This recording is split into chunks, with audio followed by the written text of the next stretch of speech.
Hi, everybody. I'm Don Stewart, and welcome to our second edition of Breaking News of this Monday. It is the fourth day of August, 2025, and we have four stories in the news to bring to you. And the first one's of monumental importance. Here it is.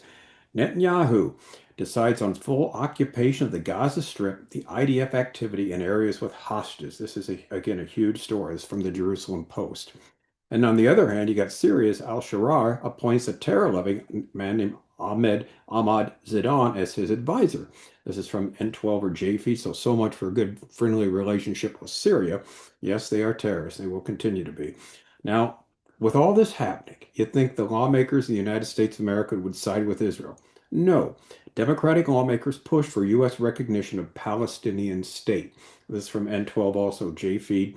And finally, a story from Sky News, a sad one that probably none of us have ever heard of. I just happened to see it today for the first time. Thousands resort to eating animal feed to survive in a besieged Al-Fashir in the Sudan. There's something like 900,000 citizens in this city that's blockaded, and they're going through all kinds of trouble. So we'll talk about them too. All right, let's go to the first story. Jerusalem Post. This is huge. Netanyahu decides on full occupation of Gaza Strip. IDF activity in areas with hostages, the Prime Minister's office says. The Prime Minister's office conveyed the message to the Chief of Staff. If this does not suit you, then you should resign. Prime Minister Netanyahu has reached a decision for the full occupation of the Gaza Strip, including operations in areas where hostages are held. A source in the Prime Minister's office told the Jerusalem Post today, Monday. The Prime Minister's office conveyed the message to the Chief of Staff, and like we just read, if this doesn't suit you, you can, there's the door. The announcement comes after months of talks in Doha between Hamas, Israel, and mediators to reach a ceasefire hostage deal.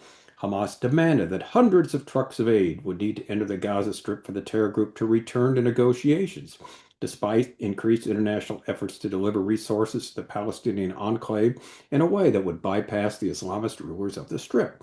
Hamas also released videos over the weekend showing the emaciated hostages and claiming that they were starving as a result of a widespread famine in the Gaza Strip, which is absolute nonsense, of course. Hamas holds aid to the hostages as a bargaining chip, and this has been one of the problems. While the Red Cross agreed to increase efforts to deliver aid directly to the hostages, in addition to the aid being delivered by the Gaza Humanitarian Foundation, Hamas responded that the resources would only be allowed to reach the men if Israel opens the humanitarian corridors permanently and halts all forms of air traffic during the delivery of the packages to the hostages. Okay. So what Netanyahu has decided is indeed the right move, certainly the right move, the only one Israel can make. Sadly, the naysayers are going to pile on him and say, you can't do this, you can't occupy Gaza, blah, blah, blah. You have to do that. Otherwise, it's going to be the never-ending story, which it has been for basically the last 2 years. But Israel has something else to worry about now, too. Headline number two, Syria's Al-Sharaa appoints terror-loving Ahmad Zidan as his advisor. This is from the Israeli website N12 or JFEED. Ahmad Zidan, ex-Al Jazeera journalist with alleged ties to Osama bin Laden and Al-Qaeda, has been appointed media advisor to the HTS leader Abu Mohammed al-Jolani, now Syria's de facto transitional president. Notice they give him his terrorist name.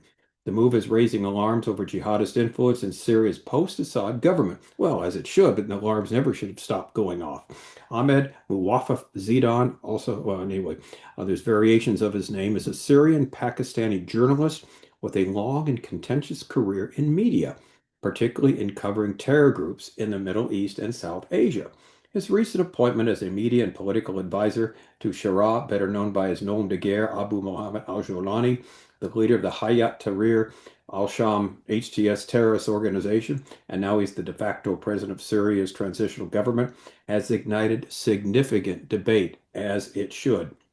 This move comes amid Syria's turbulent transition following the overthrow of the Bashar al-Assad regime in December 2024 by the HTS-led forces, with al-Sharaa positioning himself as a pragmatic leader, wearing this suit, of course, seeking international legitimacy despite his own jihadist roots. Zidan's role now appears to be shaping the new administration's media strategy and political outreach, but his past associations with Al Qaeda and Osama bin Laden have raised alarms about the government's potential extremist leanings. All right, let's hope the Western countries, including the United States, appreciate what is happening here. Syria is run by terrorists. period. And there's no hope for them peacefully entering the international community. And the sooner they understand this certainly the better. All right, headline number 3. Democratic lawmakers push for U.S. recognition of Palestinian state. With all this going on for Israel, when Israel needs the support of the United States of America, here we have this story. This is again from N12 or JFEED.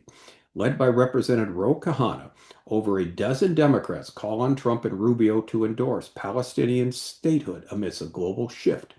More than a dozen Democratic members of Congress have signed a letter urging the Trump administration to recognize a Palestinian state and what may evolve into a formal resolution despite low chances of passage. How about no chances of passage? The initiative, first reported by Jewish Insider, comes amid a growing international momentum for Palestinian recognition, spearheaded by France and increasing discomfort in Washington over the humanitarian crisis in Gaza. Isn't this something? Hamas starts the war. They start the humanitarian crisis. They don't let the food get to the people. Israel gets blamed, and now what is the answer from the Western world? Now you need a Palestinian state right next door to Israel. Well, what do you think Gaza has been since 2005? They've acted exactly like a state. Okay, the letter sent to President Donald Trump and Secretary of State Marco Rubio reads, "This tragic moment has underscored to the world the urgent need to recognize the Palestinian right to self-determination." Lawmakers reference French President Emmanuel Macron's recent pledge to advance recognition of Palestine at the UN General Assembly in September, a move sharply criticized by Rubio. "We encourage countries that have not yet recognized Palestine, including the United States, to do so," the letter continued.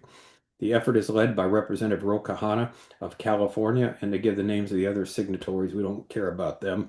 And one of them was a man named Andre Carson, one of the 3 Muslim members of Congress. Congressional sources indicate this initiative is 3 times larger than a similar 2023 resolution introduced by Representative Al Green, which garnered only 5 co-sponsors. Now lawmakers say the humanitarian toll in Gaza has made such recognition more urgent and politically viable. Watson Coleman noted that statehood, contingent on Hamas's disarmament and mutual security guarantees, must be part of any serious solution. If we truly want to end the war, stop the starvation, bring the hostages home, recognition must be part of the path going forward. Now notice this. Hamas has to disarm. They won't. Mutual security guarantees. They won't. Again, recognition of Israel, not a chance. And so what do they think is going to happen? Anyway, Representative Green confirmed his intention to reintroduce a resolution affirming Palestine's right to statehood, saying he is finalizing the language. Something will definitely be introduced. All right, at this particular time in history, this is not, though it's not surprising, considering the source, it's also disgusting. Sadly, the anti-Semitism on the left knows no bounds, continuing to dominate the party. When Israel needs the U.S. support, we see these people pushing a Palestinian state that could eventually lead to Israel's destruction. Happily, this will never happen. And also from Scripture, we know 2 things. The ownership of the land belongs to the descendants of Abraham, Isaac, and Jacob, not the so-called Palestinians. And number 2, the so-called Palestinians have never existed, do not exist as a distinct people group. They're people from all over the Middle East that came to Israel initially to do work. And Yasser Arafat, the leader of the so-called Palestinian Liberation Organization, the PLO, he was born in Egypt. So they're not from here. They're not from Israel. And yet the world seems to miss the beat on all of this. So anyway, fortunately, this will never happen, but it doesn't stop the Democrat Party from pushing something like this at a time when Israel's going to need all the support it can get. And hopefully people will be praying for them. People will be encouraging that because they've got to take over Gaza. If they don't, all this is going to happen all over again. Now, another headline, which I just saw from Sky News, and I didn't realize this was happening. Most of us probably did. And this is horrific. This is from the Sudan. Thousands resort to eating animal feed to survive and besiege Al-Fashir. Al-Fashir and its 900,000 inhabitants have been held hostage by a paramilitary group called Rapid Support Forces for 14 months. Food and fuel is blocked from entering, and its people are suffering as a result. The entire city is currently a militarized zone as Sudan's army and the Darfur Joint Protection Force fend off the RSF from capturing the last state capital in the Darfur region, not currently under its control. Rare footage sent to Sky News from inside Al-Fashir town shows streets of empty cars and people. Now, this is beyond horrific. Where is the international press on this? Have they even mentioned this story? They're too busy trying to find starving people in Gaza. It is so heartbreaking. Hopefully, something will be done. Please pray for these people. Now, we know Sudan is going to be part of this last days coalition that invades Israel, this Russian-led invasion, Ezekiel 38, 39. It's Cush in the Bible. Cush often is thought to be Ethiopia. More likely, it's Sudan, geographically there in this end times Bible prophecy uh, story that's going to take place. Now, we need to pray for these people. We need to, understand that there's a lot of stories going on in the world that we need to look at, appreciate what's happening, the suffering that's there, the inhumanity to one another, but also, too, the reason we mentioned Sudan is going to play a part in last days Bible prophecy with the Ezekiel 38 to 39 scenario. Also, if you're watching the beginning of the program today, like we mentioned, at 2 p.m. Eastern time, and that's how long from now? Not very long, is it? Because it's 12:21, 2 p.m., excuse me, Pacific time. It's 12:21 as I'm finishing this. So about an hour and a half, I'll be live with Tom Hughes, and it'll be a very interesting program. We hope you can tune in. Hope for Our Times is the website, and check it out because we're going to be talking about some really interesting things. Until then, I'm Don Stewart. Thanks for watching, and as always, may the Lord richly, richly bless.